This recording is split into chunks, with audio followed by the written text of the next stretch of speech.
দর্শক, আজকে আপনাদের দেখাবো সেই অনেক বছরও পুরনো একটি মেলা। এখানে অবশ্য আমি পরে চলে আসছি, এই জন্য লোকজন কমে গেছে। তাছাড়া এখানে কিন্তু অনেক লোকের সমাগম হয়, যেখানে প্রায় 10 থেকে 12,000 লোক আসে এই মেলায়। অনেক দোকান পাট, অনেক কিছুই আসে।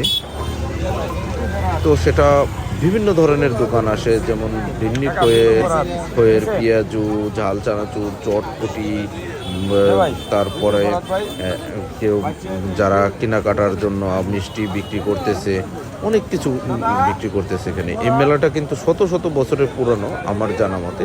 এখানে একটা কালী মন্দির আছে, এটা বড়টিয়ার কালী মন্দির, ঋষিবাড়ির কালী মন্দির নামে এখানে পরিচিত। তো ঋষিবাড়ি বললেই হবে, সেটা আপনি ক্যাপটা থেকে যেতে পারেন, ঘিউর দিয়েও যেতে পারেন।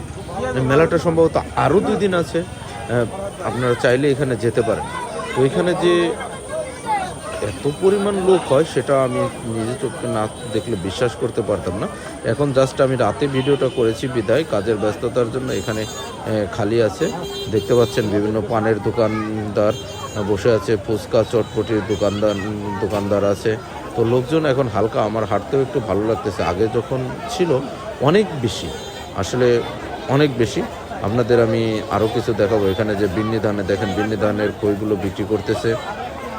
বিন্নি ধানের খই বিভিন্ন ধরনের সাজসজ্জা থাকে, এটা আমাদের হিন্দু ধর্মীয় রীতি অনুযায়ী থাকে। তো খেতে অবশ্যই আপনারা যারা বিন্নি ধানের খই খেয়েছেন তারা বুঝতে পারবেন এটা টেস্টটা কীরকম হয়।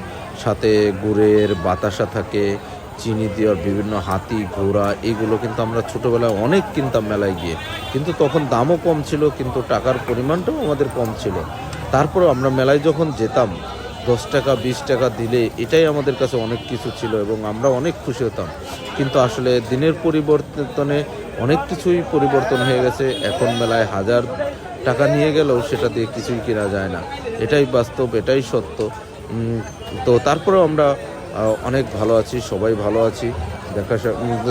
দেখা সাক্ষাৎ করার জন্য আমি তো মেলা দিয়ে একটু ঘুরেছি, বিভিন্ন জনের সাথে কথা বলেছি। মেলাটা আসলে ঋষিবাড়ি মেলা নামেই পরিচিত। এইখানে আরও 2 দিন মেলা চলবে, আপনারা চাইলে এখানে চলে আসতে পারেন। সাথে সাথে আমরা ভিপি ফরহাদের নির্বাচনী প্রচারণাও দেখতে পেলাম, যেখানে ভিপি ফরহাদ চলে আসছে এবং ভিপি ফরহাদও তার নির্বাচনী হেলিকপ্টার মার্কা দিয়ে প্রচারণা চালাচ্ছে। এটা আসলে অনেক ভালো দিক। দেখা যাক কার বিজয় কত দূর।